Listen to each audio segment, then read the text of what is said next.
صدق اللہ العظیم۔ محترم جناب ڈاکٹر مشتاق احمد مانگٹ صاحب، جناب ذکر اللہ مجاہد صاحب، رام سبحانی صاحب، خبیب صاحب اور الخدمت کے شاہد اقبال صاحب، دیگر ذمہ داران اور اسپورٹس سے تعلق رکھنے والے میرے بہت ہی قابل احترام اسٹارز، خواتین و حضرات یہاں موجود ہیں، اور ننھے منھے پیارے نوجوان بچے جنہوں نے آج یہ فٹ سال کا میچ بھی کھیلا ہے، اور حاضرین مجلس، سب سے پہلے میں الخدمت فاؤنڈیشن کو مبارکباد پیش کرتا ہوں کہ انہوں نے ایک بہت ہی کریٹیو اور پازیٹیو کام کیا ہے، اور یہ جگہ جو کچھ عرصے پہلے انہوں نے بہت سارے اور بھی کام ان کے پیش نظر تھے، لیکن جب انہوں نے دیکھا کہ اس میں کچھ عرصہ لگے گا تو اس عرصے میں اس کو ضائع نہیں ہونا چاہیے، بلکہ ایک بہت ہی ہیلدی ایکٹیویٹی کے لیے انہوں نے اس کو اسپورٹس کمپلیکس بنا دیا ہے، اور مجھے یقین ہے کہ جس پرپس کے لیے آپ نے پلاٹ لیا تھا، جب اس کے لیے آپ اس کو استعمال کریں گے تو بالکل ایسا ہی اسپورٹس کمپلیکس آپ اس کے متبادل فراہم کریں گے۔ اب یہ اسپورٹس کمپلیکس ختم نہیں ہونا چاہیے۔ دیکھیں، ہمارا دین بھی ہمیں یہ تعلیم دیتا ہے کہ ہمیں مضبوط ہونا چاہیے، طاقتور ہونا چاہیے، اور یہ جو میں نے آیتیں تو آپ کے سامنے تلاوت کی، اس میں ایک سورہ انفال میں اللہ تعالیٰ نے یہ فرمایا کہ اپنی قوت کو جتنا تم جمع کر سکتے ہو کرو۔ آگے یہ بھی ہے کہ اپنے ہتھیار، اپنے گھوڑے، یعنی اس زمانے کے جو آلات جنگ ہوتے تھے اس کی بھی تلقین کی گئی ہے۔ اس کا مطلب یہ ہے کہ جو مومن ہوتا ہے وہ بڑا مستعد ہوتا ہے۔ نبی پاک صلی اللہ علیہ وسلم نے فرمایا ہے کہ قوی مومن وہ کمزور مومن سے بہتر ہوتا ہے۔ تو اس کا مطلب یہ ہے کہ اگر ہم ایکسرسائز کرتے ہیں، اپنی صحت کا خیال رکھتے ہیں، اسپورٹ سے منسلک ہوتے ہیں، تو ہمارا یہ عمل بھی ایک دینی عمل ہوتا ہے۔ اگر اس کو ان حدود میں کہ جو اللہ اور اس کے رسول صلی اللہ علیہ وسلم نے ہمارے لیے متعین کی ہیں وہ اگر کر دیا جائے تو ہمارا یہ عمل بھی ہماری عبادت بن جائے گا۔ آپ یہ دیکھیں کہ ہمارا دین کتنا کمپریہنسو دین ہے، کتنا مکمل دین ہے۔ عام طور پہ یہ تصور ہوتا ہے، ظاہری جو لوگ ہوتے ہیں کہ جو سمجھتے ہیں کہ مذہب ایک الگ چیز ہے اور زندگی کے معاملات اور دنیا الگ چیز ہے، تو ان کو یہ پتا ہونا چاہیے کہ اسلام ایسے کسی دین کا نام نہیں ہے کہ جس میں وہ دنیا کے معاملات کو الگ کر دے، ریاست کو الگ کر دے، حکومت کو الگ کر دے، معیشت کو الگ کر دے اور مسجد کو الگ کر دے۔ اور اگر دین پہ عمل کرنا ہے تو مسجد، نماز، روزہ، حج، زکوٰۃ اور باقی پوری زندگی دنیا کی ضرورتوں کے لحاظ سے پوری کی جائے۔ کھیل کود بھی ہمیں سیرت سے بات ملتی ہے۔ خود نبی پاک صلی اللہ علیہ وسلم، حضرت عائشہ رضی اللہ تعالیٰ عنہا آپس میں دوڑ کا مقابلہ کرتے تھے، اور کبھی آپ صلی اللہ علیہ وسلم جیت جاتے تھے، کبھی حضرت عائشہ جیت جاتی ہیں، ظاہر ہے وہ انہیں موقع دے دیتے ہوں گے۔ اسی طرح سے نیزہ بازی کے اور بہت سارے مقابلے خود مسجد نبوی کے ساتھ جو ملک جگہ ہوتی تھی اس میں ہوتے تھے، اور آپ صلی اللہ علیہ وسلم بھی، حضرت عائشہ رضی اللہ تعالیٰ عنہا بھی جو آپ کی زوجہ محترمہ تھیں، ان کو دیکھا کرتے تھے۔ تو ہمارا دین ایسا نہیں ہے کہ جس کے بارے میں تصور کر لیا جائے جیسے رہبانیت ہوتی ہے کہ بس کونے میں بیٹھ جاؤ تو دین ہے اور دنیا کے معاملات اس سے خالی ہیں، ایسا نہیں ہے۔ لہٰذا اگر آپ اسپورٹس کے لیے اس کی فیسلٹی نوجوانوں تک پہنچانے کے لیے کام کر رہے ہیں تو یہ بھی بہت بڑی عبادت ہے، اجر کا باعث ہے، اور اس کو اسی جذبے سے کریں گے تو انشاءاللہ اللہ تعالیٰ کی بارگاہ میں یہ قبول ہوگا۔ پاکستان میں اتنا بڑا ٹیلنٹ موجود ہے اس لیے کہ پاکستان میں 30 سال تک کی عمر کے 65% لوگ ہیں، 40 سال تک کی عمر کے 80% لوگ ہیں، یعنی 20 کروڑ، 30 سال تک کی عمر کے تقریباً یہ 15 کروڑ سے زیادہ نوجوان ہیں۔ چھوٹے بچے سے لے کر اگر اس ایج تک ان لوگوں کو اسپورٹس کی طرف راغب کیا جائے تو آپ سوچ سکتے ہیں کہ کتنی صحت مند یہ معاشرہ بنانے میں ہم اپنا کردار ادا کریں گے۔ یہ بالکل ٹھیک بات ابھی ڈاکٹر مشتاق مانگٹ صاحب فرما رہے تھے کہ اسپورٹس کے گراؤنڈز اگر آباد ہوں گے تو اسپتالوں میں اور بیمار لوگوں کی کمی ہو جائے گی۔ تو بجائے اس کے کہ ہم اس طرح سے سوچیں کہ ہم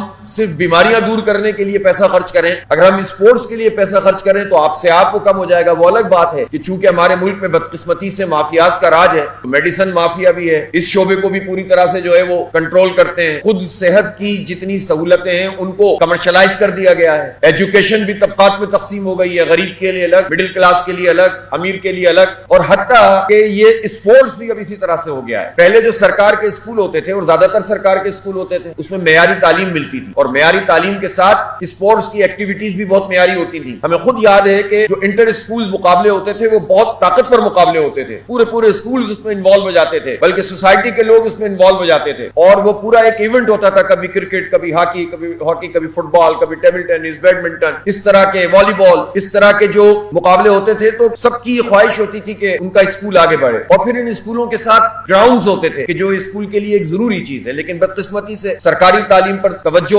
کم ہوتی چلی گئی حکمرانوں کی، اور اب تو یہ آؤٹ سورس کرتے چلے جا رہے ہیں۔ پرائیویٹ سیکٹر میں لوگ کیا کریں، وہ پرپز بلڈ اسکول کیسے بنائیں، ہر کوئی تو نہیں کر سکتا، تو گلی محلوں میں اسکول بنتے ہیں، تو گلی محلوں کے اسکول میں تو ایکٹیویٹی نہیں ہو سکتی، تو اس کے نتیجے میں ہمارے جو بچے ہیں وہ کمپرومائز ہو رہے ہیں۔ اور پھر کیا ہوا اس کے بعد، کھیلوں کے میدانوں پہ قبضے شروع ہو گئے، اکیڈمیز بن گئے۔ اگر کھیل کے میدان میں کھیل بھی ہو رہا ہے تو وہ بھی اب طبقاتی تقسیم کی بنیاد پر ہو رہا ہے۔ جب اتنی فیس رکھیں گے آپ تو ٹیلنٹ کہاں سے آئے گا؟ صرف چند لوگوں کا ٹیلنٹ آپ کو ملے گا، تو عام بچے کہاں جائیں، محلوں کے بچے کہاں جائیں، کس طرح کھیلیں؟ اس لیے ہم یہ سمجھتے ہیں کہ اسپورٹ اسپورٹس کو پروموٹ کرنا, گراؤنڈز کو بازیاب کرنا, ہر نوجوان کے لیے ایکسیسیبل بنانا, خاص طور پر بچیوں کے لیے پورا تحفظ اور محفوظ ماحول فراہم کرنا جس میں ہماری یہ لڑکیاں کھیل سکیں, اچھے طریقے سے آگے بڑھ سکیں, اور نوجوانوں کو پر راغب کرنا. اس کے کیا فائدے ہوں گے؟ آپ کو معلوم ہے کہ اس وقت جو ہماری نسل ہے اس میں ٹیلنٹ بھی ہے, انرجی بھی ہے, بہت کچھ کرنے کی صلاحیت بھی رکھتے ہیں, لیکن ان کے پاس راستہ کوئی نہیں ہے. ایجوکیشن میں بھی ان کے لیے رکاوٹ, اسپورٹس میں بھی ان کے لیے رکاوٹ. پھر کیوں شکایت کرتی ہے پرانی نسل کے ہر وقت موبائل دیکھتے رہتے ہیں؟ آپ انہیں دیتے کیا ہیں؟ آپ انہیں کھیل کا میدان نہیں دیتے. آپ جین زی کا مطلب صرف بہت پڑھی لکھی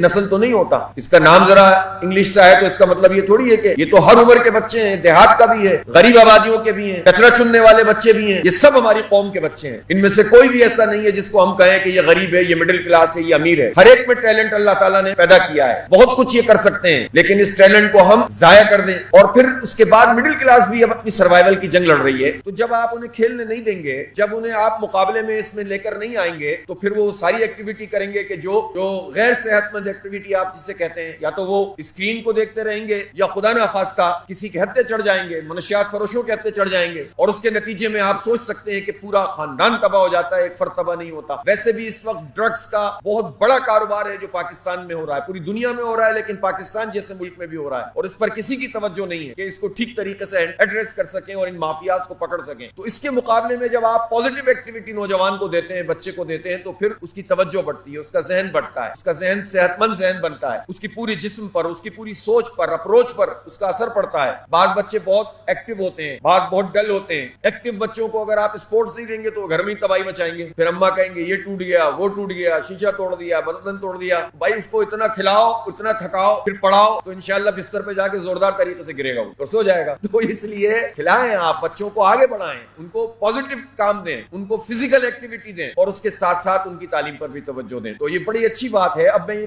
ضرور کہنا چاہتا ہوں, اس وقت پاکستان میں جو اسپورٹس پالیسی ہے, نیوزی لینڈ کی آبادی کتنی ہوگی؟ میرا خیال ہے 50-60 لاکھ, 70 لاکھ زیادہ سے زیادہ. پچھلے اولمپک میں 10 گولڈ میڈل جیتے نیوزی لینڈ نے. پاکستان کی آبادی 25 کروڑ. ایک بیچارہ ارشد ندیم نکل آیا. یعنی ہم صرف گولڈ میڈل ہم نے آج تک ہاکی میں حاصل کیا تھا, اور کافی عرصے سے وہ سلسلہ بھی ختم ہو گیا اولمپکس. اب تو اس طرح سے ہم آگے بڑھ ہی نہیں پاتے. ہمارا جو پورا کا پورا وہ کیا کہتے ہیں, جو لوگ جاتے ہیں اسپورٹس مین یا ہماری خواتین, اس میں جو عملہ ہوتا ہے وہ زیادہ ہوتا ہے, کھیلنے والے کم ہوتے ہیں. ایسا ہوتا ہے نا بھائی, آپ لوگ تو سب جانتے ہیں, یہ سارے بیٹھے ہوئے اسپورٹس کے لوگ. تو اس کا مطلب کیا ہے کہ اس کو بھی مینج کرتے ہیں اپنی مراد کے لیے اور مزوں کے لیے, تو کوئی توجہ ہی نہیں ہے. تو یہ اسپورٹس کیسے ٹھیک ہوں گے؟ اس طرح سے ٹھیک ہوں گے کہ آپ اسکول لیول پر اور لوکل باڈیز, مقامی شہری حکومتیں جو اس وقت نہیں ہے موجود, ساری چیزوں پہ قبضہ صوبائی حکومتیں کر لیتی ہیں, مقامی شہری حکومتوں کو امپاور کریں, اور مقامی سطح پر گراؤنڈز کو بازیاب کریں, ہر ایک کے لیے ایکسیسیبل بنائیں, ان کے مقابلے کرائیں, انڈور گیمز ہوں, اس طرح کے جو ہے وہ جگہ جگہ پر آپ کمپلیکسز بنائیں, اور بڑے گراؤنڈ بھی ہوں. تو آپ دیکھیں گے کہ یہ ایک مقابلہ اور مسابقہ شروع ہو جائے گی, inter school, inter college, inter university. پھر ایک بہت بڑا پرابلم پاکستان میں یہ ہوا کہ پہلے ڈپارٹمنٹل اسٹور ہوا کرتا, اسپورٹس ہوا کرتا تھا. یعنی جو ڈپارٹمنٹس ہیں, آپ نے جتنے نام آپ دیکھیں, ظہیر عباس, جاوید میرداد, ان کے جتنے بھی, سلیم علی کے جتنے لوگ ہوا کرتے تھے, کوئی حبیب بینک سے کھیل رہا ہے, کوئی نیشنل بینک سے کھیل رہا ہے, کوئی واپڈا سے کھیل رہا ہے. اسی طرح فٹ بال ہوتی تھی, اسی طرح ہاکی ہوتی تھی, اور بھی بہت سارے گیمز ہوتے تھے, اسکواش. اب ہوا یہ کہ جب یہ ڈپارٹمنٹل اسپورٹس جو ہیں وہ بند ہو گئے, ڈپارٹمنٹل کرکٹ ختم ہو گئی, تو لوگ بے روزگار ہو گئے. دیکھیں قومی ٹیم میں تو 11 بندے کھیلتے ہیں, 15 کا پورا ایک ٹیم اناؤنس ہوتی ہے, یا اور لے لیں 30, 35, 40, 50 لڑکے ہوتے ہیں, لڑکیاں ہوتی ہیں کہ جن کو منتخب کر کے کھلانا ہوتا ہے. لیکن یہ ہزاروں تعداد میں, بلکہ پاکستان جیسے ملک میں لاکھوں کی تعداد میں لوگ ہونے چاہیے جو اسپورٹ سے وابستہ ہوں. اسی کے نتیجے میں ٹیم بھی اچھی بنے گی, اور پھر یہ سارے لوگ بھی ہیلتھی ایکٹیویٹی میں شریک ہوں گے. صرف قومی ٹیم میں تو نہیں کھیلنا ہوتا, یہ تو ایک ظاہر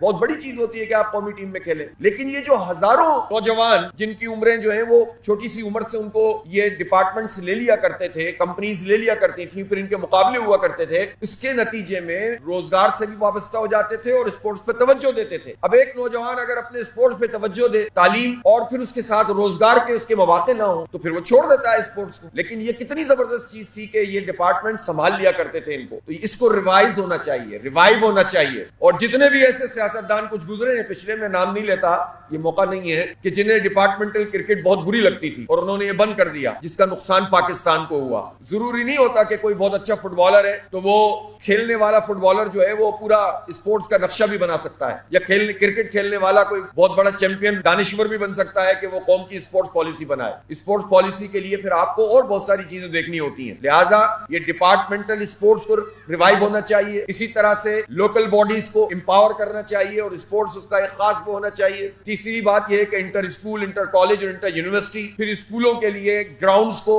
اویلیبل ہونا ایک شرط ہونا چاہیے. تو یہ سب چیزیں جب آپ میجرز لیں گے تو پوری قوم میں ایک مسابقت پیدا ہوگی اور یہ ادھر ادھر کی چیزوں سے ہمارے نوجوان بچیں گے. میں یہ ضرور کہنا چاہتا ہوں کہ جماعت اسلامی اس کے پاس پورا ایک نقشہ موجود ہے. ہم پاور پاکستان کی جو پالیسی ہے اس کے حوالے سے, پاکستان کی خارجہ پالیسی, داخلہ پالیسی, پاکستان میں نوجوانوں کے ایشوز, پاکستان میں جو ہم دیکھتے ہیں معیشت کا معاملہ, ہر ایک پہ الحمدللہ ہمارے ورکنگ گروپس ہیں جن کی مکمل تیاری, اور ہم سمجھتے ہیں کہ پاکستان میں اس وقت جو بحران ہے وہ گورننس کا بحران ہے. لوگوں کے ایشوز کو ایڈریس نہیں کیا جاتا, اس پر ہم نے اپنا پورا لائے عمل دیا ہے اور ہم چاہتے ہیں کہ اس پورے نظام کو ہی بدلنا چاہیے. اسی لیے اب اجتماع عام ہمارا جو ہوا تھا مینار پاکستان پہ, اس کا ٹائٹل ہی یہ تھا, سلوگن ہی یہ تھا کہ بدل دو نظام. اب اس پوری تحریک کو بھی ہم لے کر چل رہے ہیں. لیکن جماعت اسلامی کا ماڈل یہ ہے کہ ہم صرف تنقید نہیں کرتے بلکہ جو چراغ ہم جلا سکتے ہیں وہ جلاتے ہیں. ہم نے پھر ٹاسک دیا الخدمت فاؤنڈیشن کو, جو ٹوٹلی اپنی نظم و ضبط میں اور آرگنائزیشن میں ہم نے ان کو امپاور کیا ہوا ہے. یہ 100% انڈیپینڈنٹ ان کے آپریشنز ہیں, ان کا پورا مالیات کا نظام بھی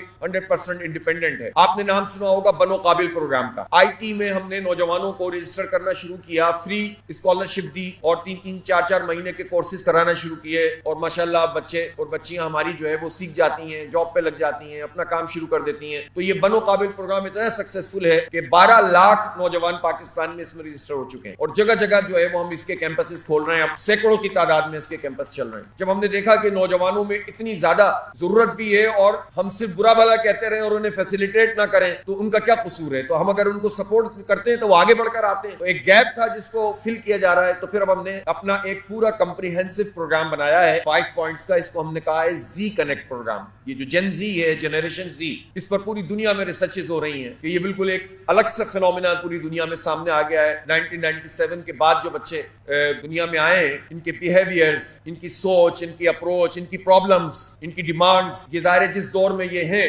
یہ اسکرین کا دور ہے, یہ آئی ٹی کا دور ہے, یہ اے آئی کا دور ہے. تو ان کی جب یہ اس طرف جاتے ہیں تو ان کی بہت ساری اور چیزیں کمپرومائز ہوتی ہیں, جس سے یہ اپنی ساری پازیٹیوٹی کے باوجود اینزائٹیز کا شکار ہو جاتے ہیں. اس کے نتیجے میں ان میں ذہنی تناؤ پیدا ہو جاتا ہے. ان کا فوکس پوری طرح سے نہیں ہے چونکہ ان کے پاس انفارمیشن بہت ہے لیکن کنسنٹریشن بہت کم ہے. تو جب کنسنٹریشن کم ہے تو اس کے نتیجے میں پھر یہ ان کے اندر, اور تو ان کو پھر ایک سمجھ لیں کہ انٹیگریٹڈ پورا ماحول دینا پڑے گا, پڑھانا بھی پڑے گا, ٹیکنالوجی بھی دینی پڑے گی, کھیل میں بھی ان کو آگے بڑھانا پڑے گا, اور ان کو روزگار کے مواقع بھی دینے پڑیں گے. اگر یہ انٹیگریٹڈ کام آپ نہیں کریں گے, سنکرونائزڈ ایک پورا کا پورا سسٹم نہیں بنائیں گے, تو اس کے نتیجے میں یہ جن زی جو ہے وہ جتنی پازیٹیوٹی ہے اتنی نیگیٹیوٹی میں چلی جائے گی, اور یہ قوم ہماری پھر نسل اگر خرابی کی طرف چلی گئی تو کون اس کا ذمہ دار ہوگا. لہٰذا ہم نے یہ فیصلہ کیا کہ ہم زی کنیکٹ پروگرام, جن زی کے لیے زی کنیکٹ پروگرام بنایا. آئی ٹی اس میں شامل ہے, اس میں پھر ہم نے ووکیشنل ٹریننگ تاکہ ہنر سیکھیں لوگ, پلمبرنگ کا کام, موبائل ٹھیک کرنے کا کام, اسی طرح سولر سسٹم, الیکٹریشین, اور جتنے اس طرح کے کام ہو سکتے ہیں, سلائی کڑھائی کا خواتین کے لیے. ظاہر ہے کہ جب ہم جن زی کہتے ہیں تو اس میں صرف لڑکے نہیں ہوتے, اس میں ہماری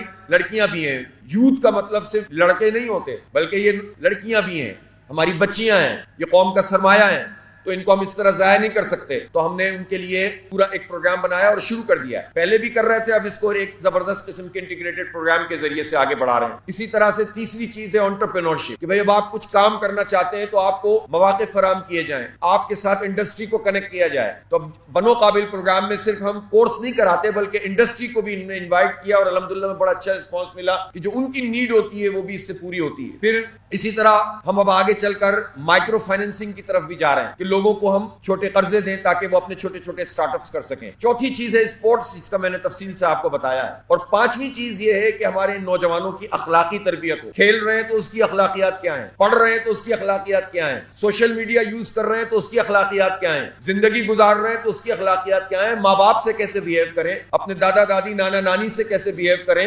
ان کو ہم یہ تو نہیں کہہ سکتے کہ آپ پرانی نسل کے ہیں, آپ کو کیا پتا. جب یہ بات شروع ہو جاتی ہے تو پھر بہت گڑبڑ شروع ہو جاتی ہے. ان نوجوانوں کو یہ بات پتہ ہونی چاہیے, ہم سب کو یہ پتہ ہونی چاہیے کہ ہمارا مستقبل جو ہوتا ہے ہمارے ماضی میں پنہاں ہوتا ہے, اس کی جڑیں ماضی میں ہوتی ہیں. جس قوم کا کنیکشن اپنے ماضی سے ٹوٹ جاتا ہے اس کا کوئی مستقبل نہیں ہوتا.